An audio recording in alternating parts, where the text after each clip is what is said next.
Restaurants and romance, empire and opera, fun, surprising experiences at every one of the more than 300 stops on the metro. My name is Lisa. I'm a writer and tour guide.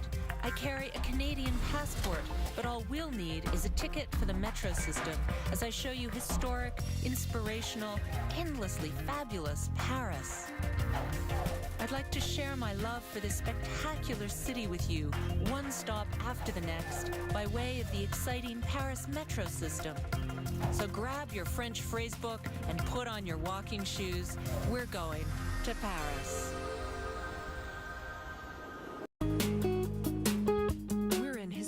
Romantic Paris. Today we're strolling along the boulevards around the Grand Boulevard metro stop. We'll be popping into passageways that feel just like the 19th century. The arcades off the boulevards were the first shopping centers of France. Let's check in on some celebrities, discover the fabulous Passage, historic theaters, and even a museum dedicated to a mysterious secret society. This is Grand Boulevard. These boulevards were created when Louis XIV, the Sun King, decided to tear down the ramparts that surrounded the city of Paris. He therefore created the first wide open boulevards where Parisians have loved to walk up and down ever since. Now the boulevards were exciting from the get-go because they were a place where people of all classes could walk around and see and be seen. The busy Grand Boulevard of Paris are as crucial to our image of the city as the Eiffel Tower. Millions of cars and pedestrians travel through these boulevards every day. They're part of Parisian life. The Grand Boulevard is a neighborhood where people work, shop, and most importantly, come to be entertained in the many restaurants, theaters, and cinemas. 19th century urban planner Baron Haussmann gave the city the look it has today. His vision expanded Paris into a modern city and enlarged the sidewalks to attract crowds. He also installed street furniture, elements that are part of the visual identity of the city, such as newsstands and Morris columns. Keep an eye on your map when you're in Paris, especially if you're traveling by car. Unlike North American streets that may have the same name for several kilometers, Parisian boulevards can change name every few hundred meters. The great boulevards are really 11 right-bank streets tracing a wide arc between Bastille in the east and Place de la Madeleine in the west. Our metro stop, Grand Boulevard, is right in the middle of this arc.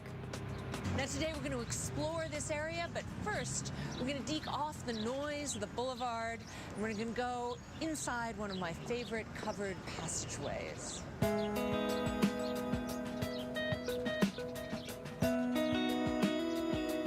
Here we find several arcades or passages, which are a legacy of the 19th century. These covered arcades were built to allow pedestrians to get away from the weather and enjoy cozy shops, glamorous restaurants, and theaters. Passage Jouffroy allows you to walk from Boulevard Montmartre to Rue de la Grange Batelière. And a stroll down this arcade is almost like going back in time in a setting that has hardly changed since 1846, the year of its inauguration. Back then, the Passage was a true symbol of modernism and comfort, featuring the latest in gas lighting and pretty tiled floors. This is an ideal place to find a rare book in a bookshop or an unusual antique.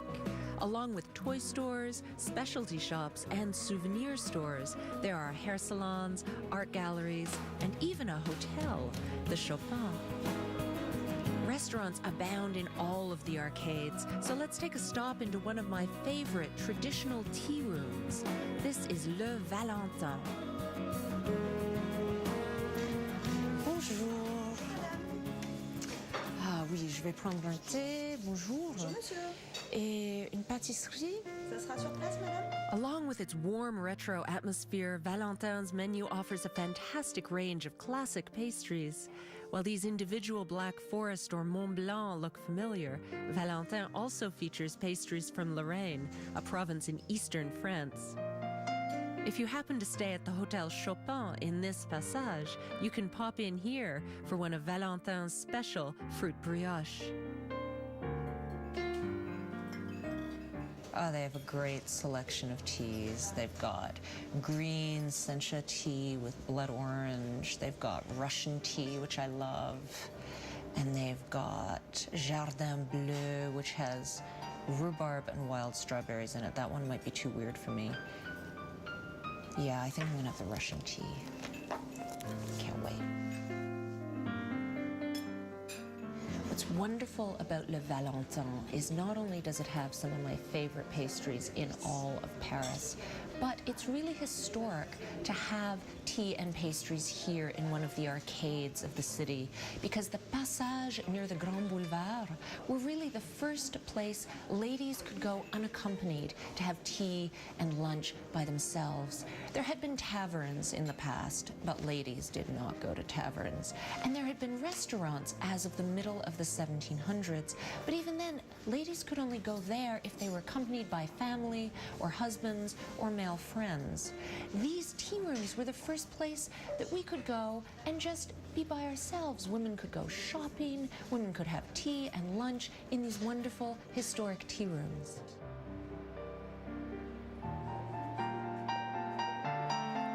Let's continue our tour of the Passage Jouffroy to a fabulous toy store just opposite the Valentin Tea Room. Welcome to Pain d'Épices, a paradise for children and for those who are still kids at heart.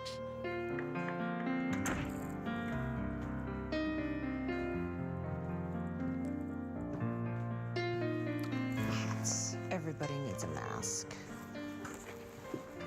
What do you think? Is it me? Actually, this shop specializes in amazing things, not just paper masks.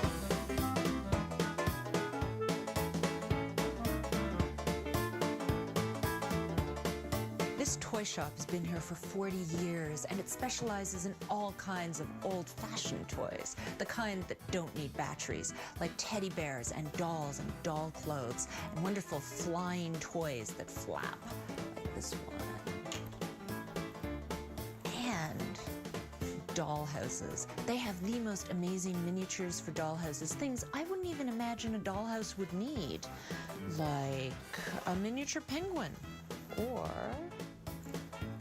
the tiniest alligator anyone has ever seen. Every dollhouse needs some mice as well. So this place, because it has everything for the well-appointed dollhouse, has miniature mice and some cheese in case the mouse gets hungry in your dollhouse. This is the dream shop for dollhouse enthusiasts of all ages. There's everything to make your small-scale world as realistic as possible. These lamps actually light up in your dollhouse. You can plug them in, and a little tiny Christmas light comes on to make it look like your doll has a Tiffany lamp in her living room. I can't believe these exist. And of course, we can't have a toy store without stuffed animals. The traditional bears are wonderful because they do bears here that actually are soft and jointed and weighted so they sit properly. They don't fall over like those cheap, not nice teddy bears. These ones are lovely. The hedgehog kind of has my hairdo. That's probably why I feel sympathetic towards the hedgehog. He's so cute.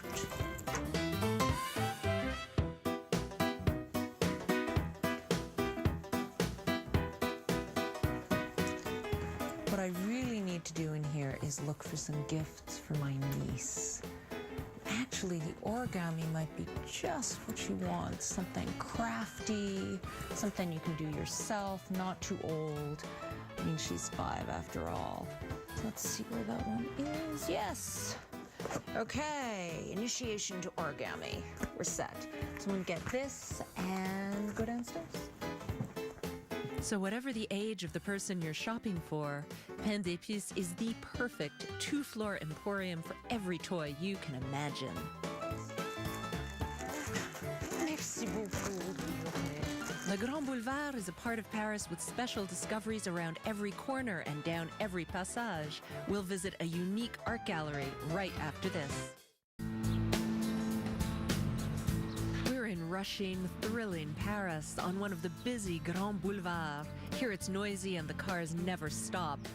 But to escape from the crowds, we just step into one of the many passages in the neighborhood around the Grand Boulevard metro. There are wonderful art galleries here amongst the shops. In the Passage Jouffroy, the Verre d'Eau gallery specializes in old photographs and rare footage for collectors. It offers more than 20,000 photographs from 1850 to 1970. Lovers of vintage shots will find unusual formats, like these coal prints by photographer Adolph Brown, dating from 1875. The technology available at the time was cumbersome, and he had to use a device almost as big as the size of the photo. The gallery is a real window into history, like these pictures of the Great Flood of Paris from 1910. The gallery certifies the authenticity of each photo. Just look at the back, like here with this photo by famous Parisian photographer Robert Doisneau. It's a chansonnier. And again, it's got his stamp on it, which is pretty cool. This is his address. While the gallery is specialized in vintage and collection photos, it also presents the work of contemporary photographers. And each new exhibition here starts with a launch where you can actually meet today's photographers. Some prints are worth a small fortune, but if you have a limited budget, you can find a worthwhile souvenir for just €1 by sifting through the bulk cases. Here there's beautiful landscapes, mysterious portraits, and traditional French family shots. For armchair travelers, if you don't have a chance to visit the French capital, you can peruse over 6,000 photos on Verre d'Eau's website. Let's continue to discover the area with the Passage Verre d'Eau, which extends the Jouffroy Passage. They were built at almost the same period and share a similar style of neoclassical architecture. The Passage Verre d'Eau is from 1847, which is a really exciting time to be in the covered arcades of Paris because the streets outside are horrible. You have to imagine streets in this city where the cemeteries, the slaughterhouses, even the sewers emptied into the middle of the streets. So the mud was abominable, especially when it rained. So if you wanted to do something elegant, maybe meet a friend for a drink, have a coffee, you came to the arcades where the floor was marble. There was wonderful gas lighting, very modern for the 1800s. And you could also browse. You could buy yourself gloves, maybe some other accessories, and you could look at books. So it was a beautiful place to go shopping. These passages are also interesting architecturally because not only is there beautiful marble and the lovely facades, but the roofs are built very much like the train stations which were being built in the 1830s and 40s. Glass roofs, big panes to let in the light, supported by metal. These passages were originally all over Paris. There were over 200 of them. Now only a few remain, but really they were the original shopping malls of Paris. Leaving the Passage Verre d'Eau for the Rue du Faubourg Montmartre, we're still embraced by the past. This shop, à la mère de famille, dates back to 1761, and it's a classified historical monument. This facade, which has not changed since the 19th century, sets the tone advertising confectionery, desserts, and chocolate. You're entering the temple of sweets, gingerbread, cookies, candied fruit, and all forms of chocolate. If you love sugar, this is a must-stop for you. The quality of the treats made on site here is appreciated by both locals and by visitors who come from all over the world. This is a great opportunity to discover French gourmet specialties such as candied chestnuts, nougat, and calisson, a ground almond and fruit treat. À la mère de famille doesn't just sell chocolate. Here they have an artisanal workshop that creates chocolate in all its forms, with different products depending on the time of year. Over the past decade, À la Mère de Famille has opened other shops in Paris. But this is the original with its superb historic facade on the Rue du Faubourg Montmartre. After this sweet temple, we'll delve into a more mysterious kind of temple in the French capital. We'll discover an organization rife with secrets right after this. mysterious, intriguing Paris. This is not just the city of light, it's also a city of secrets. After the hidden 19th century atmosphere of the arcades, let's go up narrow Rue Cadet to step into a secret society. The Grand Orient is the oldest and most important Masonic brotherhood in all of Europe. And in this rather weird silvery building behind me on the Market Street Rue Cadet, you can go into the museum and check out all the information about the rituals and symbols of the brotherhood. It's even stranger than a Dan Brown novel. While Dan Brown's Da Vinci Code brought us into the world of American Freemasons, this museum presents the European origins of the sometimes maligned organization. It's located in this building of the Grand Orient of France, which is simply the collection of all the Freemason lodges in this country. Modern Freemasonry is the product of the Enlightenment. It began in Scotland in the early 18th century and gradually spread throughout Europe and North America. Masons are people who have decided to come together in a sort of philanthropic social club whose philosophy works towards the progress of humanity. Tolerance is a fundamental principle. This is an organization which defines itself as a fraternal humanist society that ignores the religion of its members. It welcomes all Catholic, Protestant, Jewish, and Muslim. At the beginning of its operations in France, Freemasonry was banned and condemned by the Pope. Because of the adversarial nature of the French, these prohibitions attracted many members into its ranks. Freemasonry is the transformation of workers, the Masons, into an association of thinkers. From its beginnings as working Masons, it has preserved its compass and square, which are the most famous symbols. The compass represents discernment, the square, integrity. Another element of the Masons Guild is the apron worn by the members at their meetings. This workwear is now adorned with various symbols that represent the lodge to which they belong. Traditionally, each meeting is followed by a feast, during which members continue to discuss their ideas. The museum has an interesting collection of dishes decorated with Freemason symbols. An earthenware dish of superb quality, which dates from the 19th century, still looks new today. The large building, Grand Orient of France, has several Masonic temples that are used throughout the year. These venues all have the same configuration. The chair of the Venerable Master is always positioned to the east and is surrounded by experienced members. Younger and less experienced members sit around the room. While the configuration is identical for all the temples of the Freemasons, the decor varies in each one. If Freemasonry intrigues you with its aura of mystery that surrounds it, I recommend this museum on the Rue Cadet. You may not learn any incredible secrets, but you'll find out some truth behind the enigmatic temple, and you'll discover the amazing influence the Freemasons have had on the history of France. Just a block away is the Drouot district, where antiques and art galleries, stamp specialists, and coin sellers fill the small streets around the prestigious Drouot auction house.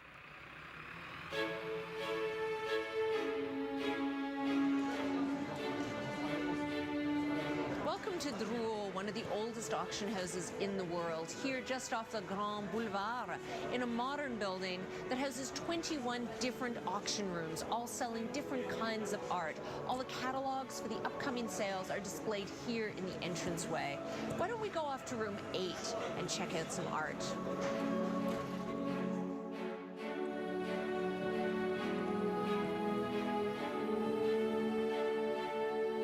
Works of art, furniture, and objects that are auctioned are exposed to the public before the sale. It's important to look at the art up close because often there are remarkable differences when compared with the picture in the catalog. The indigos and everything are just much darker and have none of the personality. There's no way to compare seeing this art in the flesh or real. There's a big collection that's being sold here. They announce it in the press, they make a big deal of it, and that's why I've been to Drouot before, is just to look at some of the collections. I mean, they occasionally have sold off phenomenal art collections that used to be owned by Yves Saint Laurent or great surrealist artists, and you can come here and see things that are otherwise going to disappear into private collections. You may never see them in a museum, so it's really a personal way to get to know the art world and learn about what's out there. It's just such a treat to be here.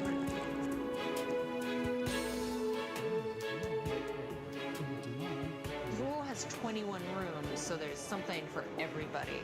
And everything is exposed at 11 a.m. in the morning, and then it goes on sale at 2:30.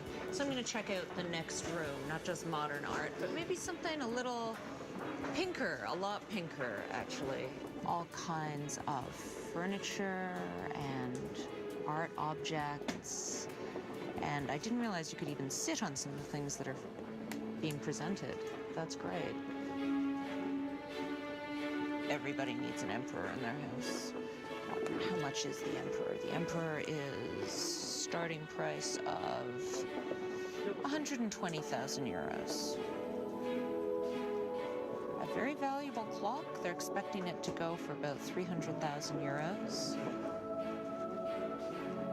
It's interesting that the gold looks so different in real life. The color of it just popping out against the pink. The auctioneer actually chooses the environment the art is displayed in. So the auctioneer can choose any color he or she wants that will make the art really pop out and grab people. And the pink works. You wouldn't have thought it, but the pink works. 4,000 pour cette très belle plante de Renoir, 4,000, 500. Promptly at 2:30, the auction begins. The auction house Drouot attracts collectors with very different budgets. Prices start at 10 euros and can reach several million. Je rentre à 4,000, 200, 500.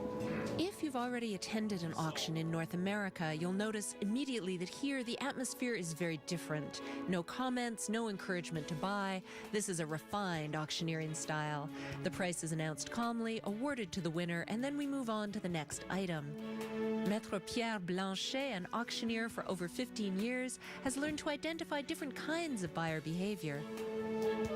So now I'm used to this work, so I know how to recognize people who are interested. You see some people who begin to be anxious, and you see a lot, number 12 is coming, and you see a man or woman who is being anxious, who is beginning to move. Yes. Body so you language, get good yes. at reading that as well. But not all the buyers are in the room. Many people bid on phone because many, almost for art dealers, professional art dealers, who prefer to be on phone because they don't want people to see them buying paintings.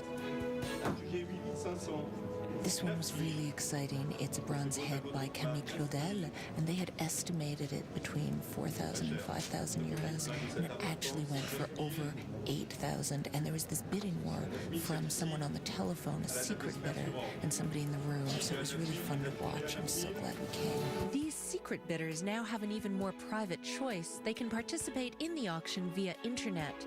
Drouot installs a camera in the auction house so buyers can bid from home. Drouot currently generates more than 20% of its sales through the internet. That means that even if you don't have the chance to travel to Paris, you can still participate. Imagine you can skip jet lag and start your day off by bidding on this beautiful gold clock, perfect for your living room. Next, let's enjoy a glass of good wine in a hip new restaurant that's moved into one of the old arcades off the Grand Boulevard, right after this. We're in bustling, exciting Paris, exploring the neighborhood around the Grand Boulevard metro stop. The covered arcades are the major attraction of this area. We've already checked out the Jouffroy and Verdot passage, and now we'll visit one that's even older. This is the Passage des Panoramas. It was opened in 1799. It was actually designed with two giant rotundas with panoramic paintings where you went up a staircase and got this sort of cinemascopic effect of paintings that were either historical or biblical. Even though the towers with their painted cinematic murals were torn down in 1831, the Passage des Panoramas is as popular as ever. The Grand Boulevard neighborhood has been a mecca of entertainment in Paris for over 200 years. And after seeing a show, Parisians have always gone out to eat. Here in the arcades, you can actually eat outside no matter what the weather. Now, the original Passage des Panoramas had facades like this one, like the Arc Bacchanal, carefully carved facades of tea rooms. Alongside its lovely restaurants, the Passage des Panoramas has several shops that will delight collectors. Antique lovers can spend hours browsing the coins, stamps, and engravings. The magnificent antique signs add to the retro atmosphere. Now I'm going to take you to my favorite wine bar in the Passage des Panoramas. Here's Questo Vino, located on a corner of the arcade. That's why the restaurant is called Questo, French slang meaning corner. The Questo Vino updates the tradition of small French bistros, serving seasonal organic cuisine with a relaxed, friendly vibe. Here you won't spend hours choosing what you want to eat because there's only 2 options on the menu and they change every day. Je vais prendre le sucre de poulet, s'il vous plaît. Oui, peut-être un verre de vin blanc. What's great about Questo Vino here in the Passage des Panoramas is that at lunchtime, which is really the time to come to the Passage, they have a wonderful deal on their full meal. So for 17 euros or something thereabouts, you get 3 courses. You get a starter, you get a really healthy, organic, or at least farm fresh meal of the day in season, and you get a dessert. And you get their advice on wine, which is fabulous. The young owners are passionate about their cozy bistro, and they're on a mission to introduce smaller vineyards wines to Parisian diners. The owners know everything about the bottles in their wine cave, and they're on first-name basis with the winemakers who produce it.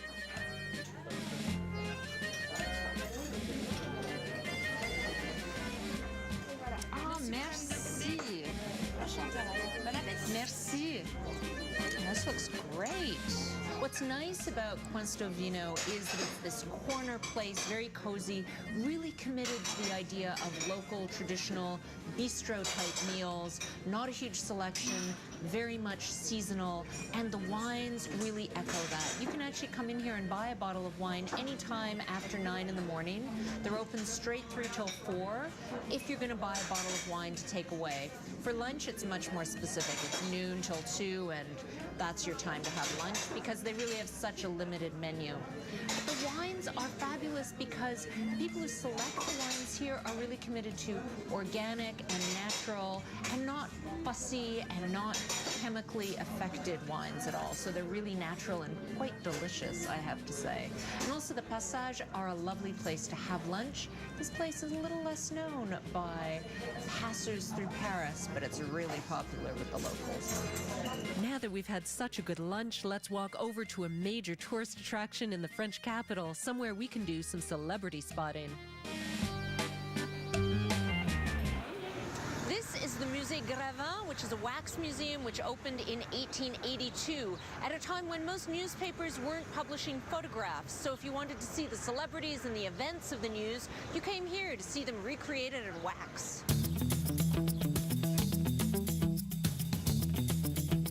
This Gravin Museum is the brainchild of Arthur Mayer, journalist and founder of the Gaulois newspaper. To create wax sculptures depicting newsworthy events, Mayer called on Alfred Gravin, a cartoonist, designer of theatrical costumes, and a sculptor. Gravin produced the wax sculptures for this museum that would eventually carry his name.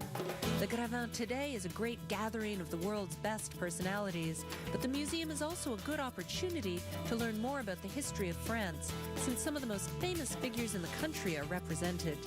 Here Louis XIV is surrounded by his court, and in the next rooms there's film actor Gérard Depardieu, writer Jean-Paul Sartre, singers Henri Salvador and Johnny Halliday, and rugby player Sébastien Chabal. Originally, the Grévin Museum only presented French personalities, but soon the directors realized that adding international celebrities would pull in more visitors. We are very proud to present, for example, Mr. Nicolas Cage, Penelope Cruz, Brad Pitt, George Clooney, Liza Minnelli, Charles Bronson, Clint Eastwood. So it is not only French wax figure. It's a very important gallery of the history of the world. To qualify as a wax figure for the museum, you have to be very well known. That's it. Fame is the only selection criteria. We follow the actuality. So you have just to read the newspaper every day and to see who is the most important in this newspaper. And after we have to choose. The museum has its own Grévin Academy, which chooses the people who will be immortalized. It's composed of journalists and directed by Bernard Pivot, a French television celebrity who, of course, has his own effigy properly installed on a chair in the museum. Each year, they welcome 4 to 6 new wax statues, but of course, they have to remove the same number.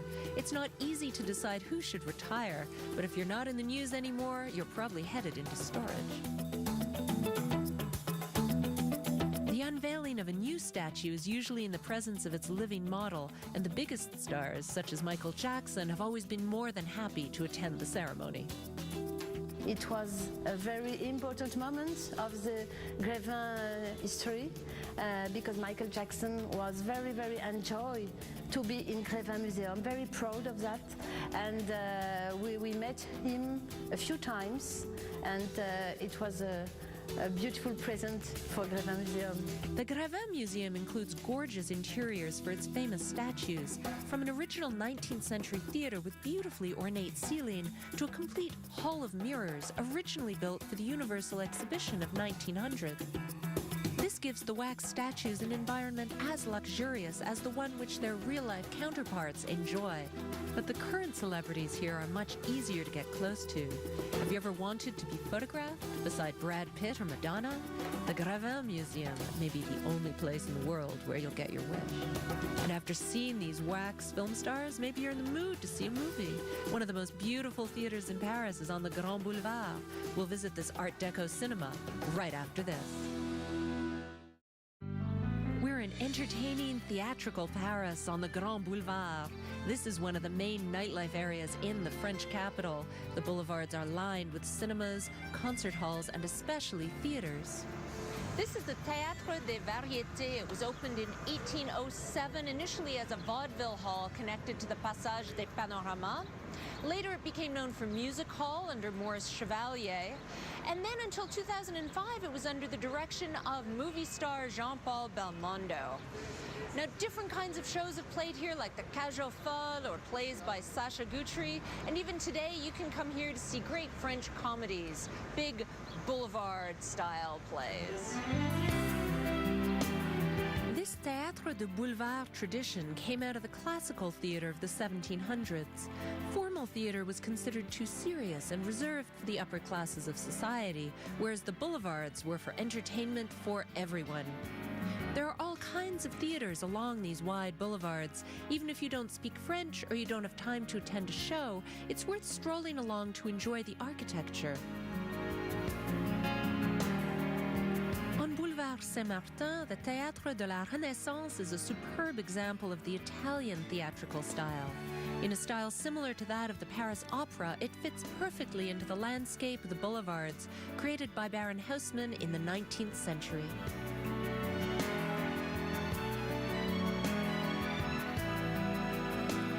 Steps from the Théâtre de la Renaissance is Porte Saint-Martin Theatre. It was completely destroyed by fire during riots in the Paris Commune in 1871, but it was quickly rebuilt to great success.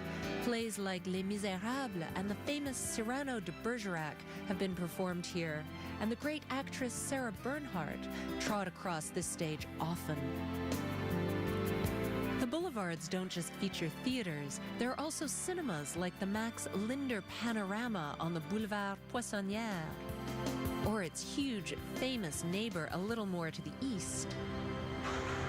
Le Grand Rex Cinema opened in 1932 with the film Les Trois Mousquetaires. It's a fabulous Art Deco movie house with the original gigantic viewing room that seats 2,750 people. It's often used for French movie premieres. Now, you can also visit a bit of the behind the scenes of an old school movie theater by going to see Les Étoiles du Rex. The entrance for that is just beside the ticket buying entrance. The Rex has one of the most mythical screening rooms in Paris. The City of Light is a cinephile's dream. Every year, dozens of films are shot here, and the Parisian public is fond of the big screen. So it makes sense to find the largest cinema in all of Europe here. Inspired by Radio City Music Hall in New York, the Grand Rex premiered to scandal at the time of its opening due to its Art Deco architecture, which is a strange fit with the Haussmann style of the Parisian Boulevards. The Grand Rex was the dream of Jacques Haïk, a rich film producer and distributor. In the early 30s, he decided to build this extravagant movie theater steeped in Mediterranean decor with the hopes of offering moviegoers an unforgettable experience. Here, everything is set to ensure that spectators enjoy the experience, down to the last detail, genuine leather chairs.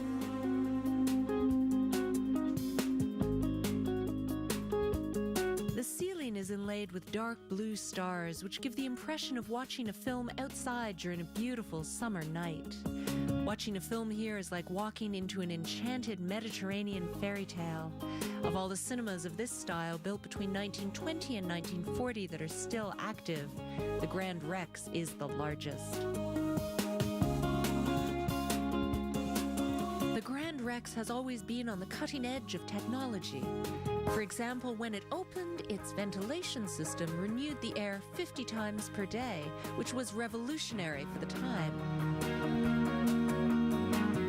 In 1957, Gary Cooper and French actress Mylène de Mongeau inaugurated the escalator of the Great Hall, another first for a theater. Projection equipment is updated whenever a new technology is available, and with its 300 square meter space, the movie screen is the largest in Europe. It's time for a backstage tour, an interactive peek behind the scenes of the Grand Rex. This is a perfect treat for film buffs because we get to see some aspects of filmmaking. The guide is unique. She's a cartoon character. Her name's Manissa, and she'll introduce you to all the secrets of this legendary theater. You can visit the screening room, director's office, and behind the scenes of the big screen.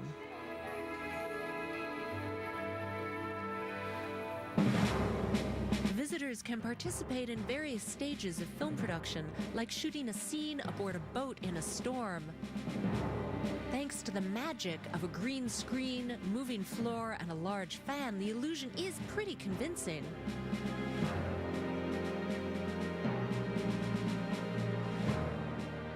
Au suivant, ça va être à vous.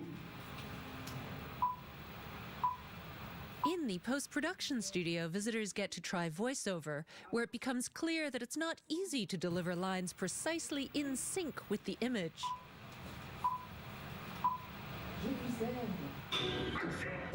Each step of the tour is filmed, and the images are immediately integrated into a montage of excerpts from famous films, so that participants have the impression of sharing the stage with the biggest film stars. For those who aren't familiar with the business of the seventh art, this is a great discovery full of surprises, a real peek into the world of cinema that's brought untold happiness to Parisians since the 1930s.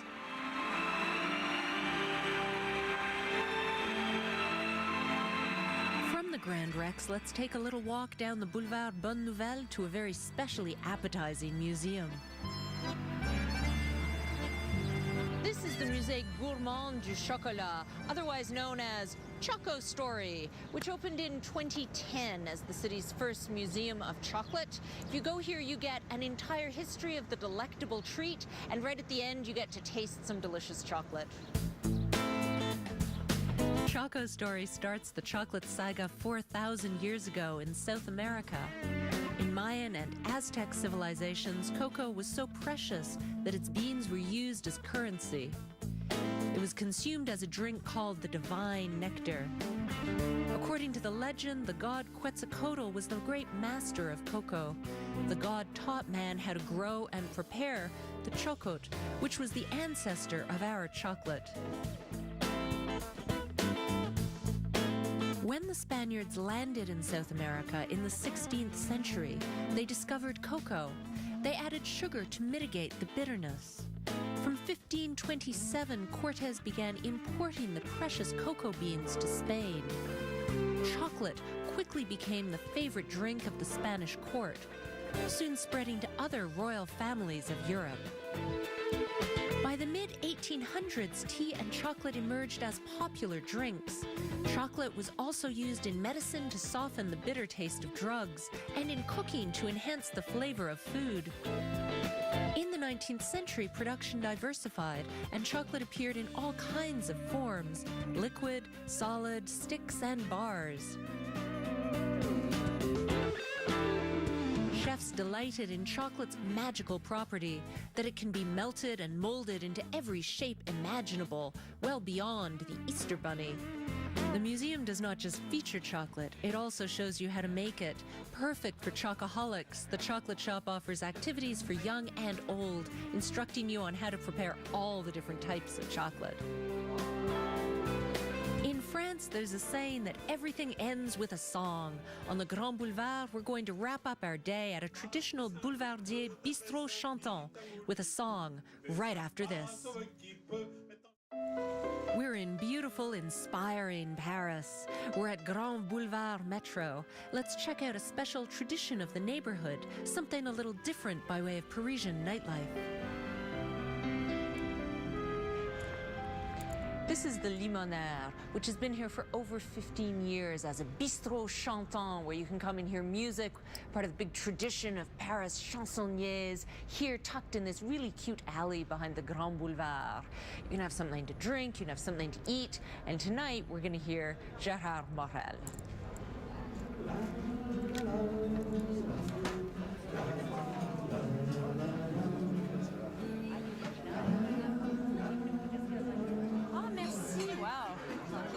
Les betteraves.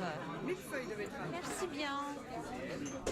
So I have a millefeuille made of beetroot, which is pretty unusual and quite cool as a starter. I actually really like beetroot. The nice thing about the Limonaire is that it's a restaurant where you can meet your friends for a drink and a bite to eat, but really at 10 o'clock the serious stuff begins, because the food service dwindles down and people start paying attention to the music, the main event at Limonaire.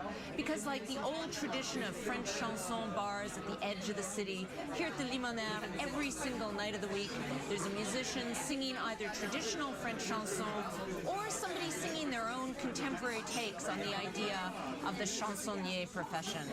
Nous avons le plaisir d'accueillir ce soir Gérard Morel, donc on est très contents. The barman just announced the singer is going to start. He reminded you to order more drinks now, to finish your food, and he says if your cell phone goes off while Gérard is singing, you're going to have to buy a round of drinks for the entire restaurant. Fortunately, I've already ordered my drink and I've turned off my cell phone, so I can sit back and enjoy this actually very rare experience in Paris where you have the old school chansonnier evening.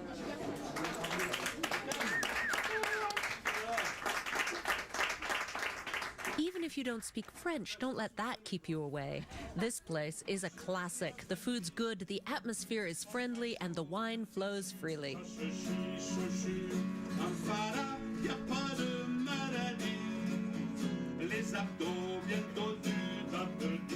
Tonight's performer, Gérard Morel, sings songs full of humor. He connects with the audience from the very first note. Bravo, super, merci. Ton lapin est loupé, tes carottes sont râpées, mais je m'en fous. Moi j'ai pas faim. C'était le tango de la lombalgie vulgo. C'était le tango du lumbago.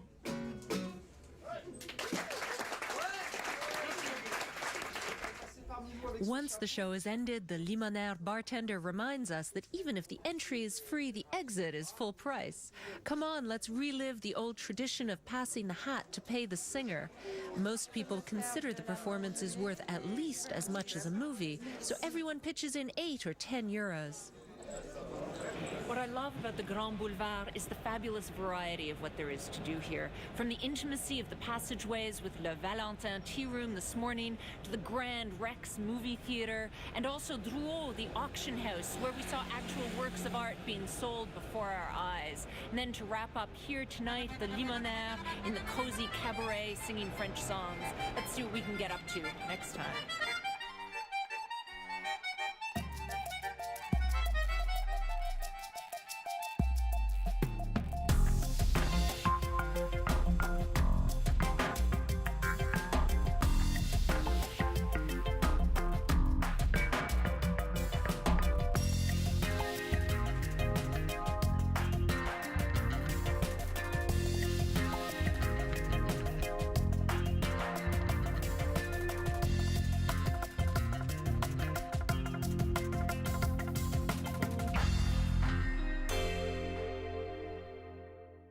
We're going to go inside one of my favorite covered passageways.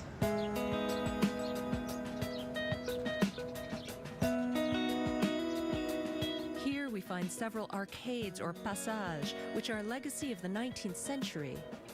These covered arcades were built to allow pedestrians to get away from the weather and enjoy cozy shops, glamorous restaurants, and theaters.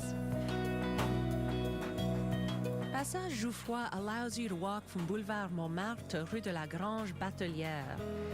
And a stroll down this arcade is almost like going back in time in a setting that has hardly changed since 1846, the year of its inauguration. Back then, the Passage was a true symbol of modernism and comfort, featuring the latest in gas lighting and pretty tiled floors. This is an ideal place to find a rare book in a bookshop or an unusual antique. Along with toy stores, specialty shops, and souvenir stores, there are hair salons, art galleries, and even a hotel, the Chopin. Restaurants abound in all of the arcades, so let's take a stop into one of my favorite traditional tea rooms. This is Le Valentin. Bonjour. Ah oui, je vais prendre un thé. Bonjour. Bonjour, monsieur. Et une pâtisserie? Ça sera sur place, madame? Along with its warm retro atmosphere, Valentin's menu offers a fantastic range of classic pastries. While these individual Black Forest or Mont Blanc look familiar, Valentin also features pastries from Lorraine, a province in eastern France.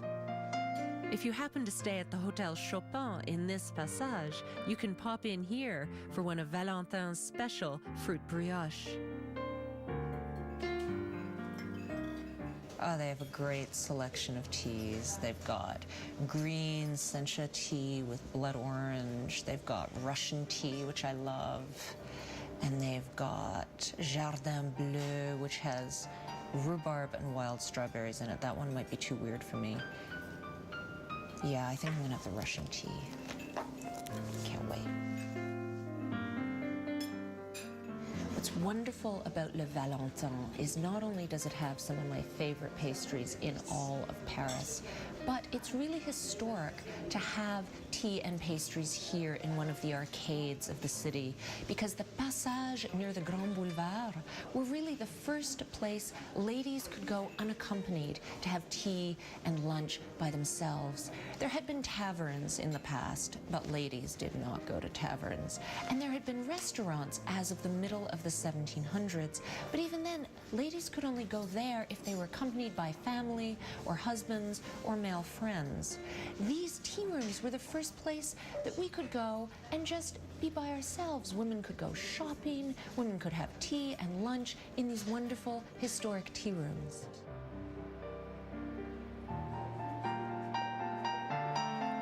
Let's continue our tour of the Passage Jouffroy to a fabulous toy store just opposite the Valentin Tea Room. Welcome to Pain d'Épices, a paradise for children and for those who are still kids at heart.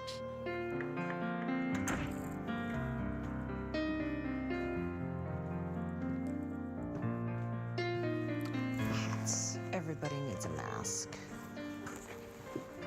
What do you think? Is it me? Actually, this shop specializes in amazing things, not just paper masks.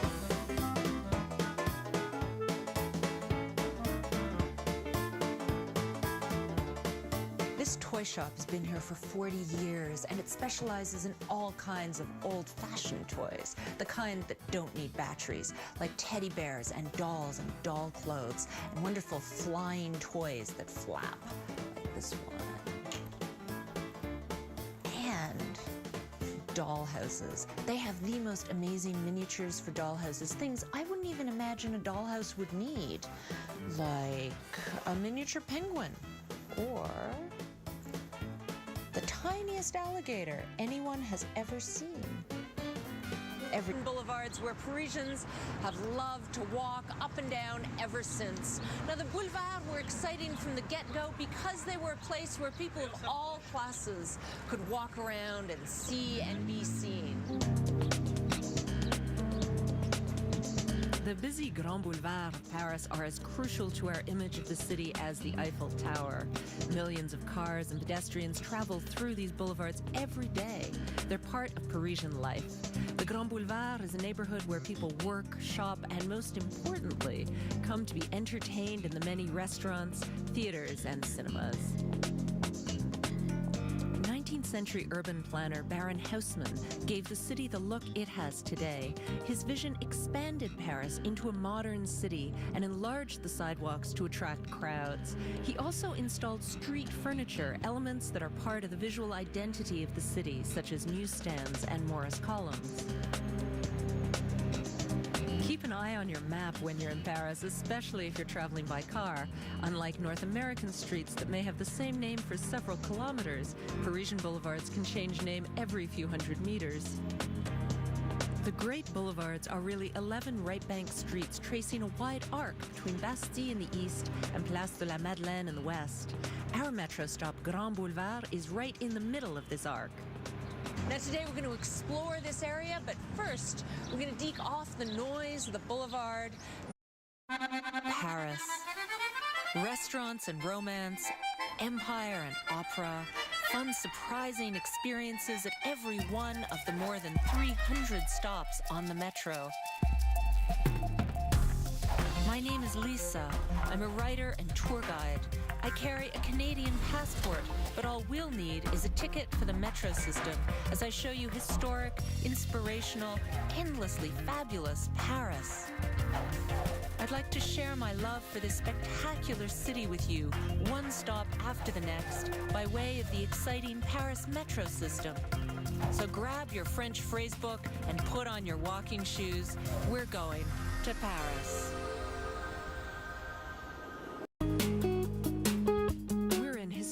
Romantic Paris. Today we're strolling along the boulevards around the Grand Boulevard metro stop.